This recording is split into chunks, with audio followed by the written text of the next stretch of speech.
ನಮಸ್ಕಾರ ಸ್ನೇಹಿತರೆ, ಇವತ್ತಿನ ಹೊಸ ಅಪ್ಡೇಟ್ ಏನಪ್ಪ ಅಂದರೆ ಇಂದು ನಡೆಯಬೇಕಿದ್ದ ಶ್ರೀಲಂಕಾ ಮತ್ತು ಭಾರತ ಎರಡನೇ ODI ಪಂದ್ಯಕ್ಕೆ ವರುಣನ ಅಡ್ಡಿಯಾಗುವ ಭೀತಿ ಇದೆ. ಈ ಒಂದು ಪಂದ್ಯವು ಶ್ರೀಲಂಕಾದ ಪ್ರೇಮದಾಸ ಸ್ಟೇಡಿಯಂನಲ್ಲಿ ನಡೆಯಬೇಕಿದ್ದು, ಆದರೆ ವರುಣನು ಅಡ್ಡಿಪಡಿಸುವ ಭೀತಿ ಇದೆ ಎಂದು ಹವಾಮಾನ ಇಲಾಖೆ ವರದಿ ಮಾಡಿದೆ. 70% ಮಳೆ ಬರುವ ನಿರೀಕ್ಷೆ ಇದೆ. ಮೊದಲನೇ ಪಂದ್ಯ ಡ್ರಾ ಆದ ಕಾರಣ ಗೆಲುವು ಎರಡೂ ತಂಡಗಳಿಗೆ ಅನಿವಾರ್ಯವಾಗಿದೆ.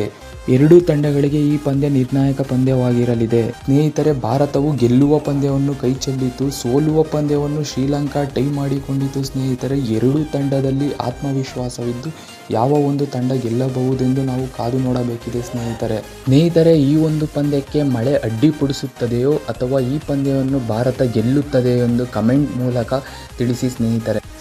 ಇನ್ನೂ ನನ್ನ ಚಾನಲ್ನನ್ನು ಯಾರು ಸಬ್ಸ್ಕ್ರೈಬ್ ಮಾಡಿಲ್ಲ, ಸಬ್ಸ್ಕ್ರೈಬ್ ಮಾಡ್ಕೊಳ್ಳಿ ಸ್ನೇಹಿತರೆ, ಮತ್ತು ಲೈಕ್ ಮಾಡಿ, ಶೇರ್ ಮಾಡಿ, ಕಮೆಂಟ್ ಮಾಡಿ ಸ್ನೇಹಿತರೆ. ಮುಂದಿನ ಒಂದು ವಿಡಿಯೋದಲ್ಲಿ ನಾನು ನಿಮ್ಗೆ ಸಿಗ್ತೇನೆ, ಹೊಸ ಅಪ್ಡೇಟ್ನೊಂದಿಗೆ ಬರುತ್ತೇನೆ ಸ್ನೇಹಿತರೆ.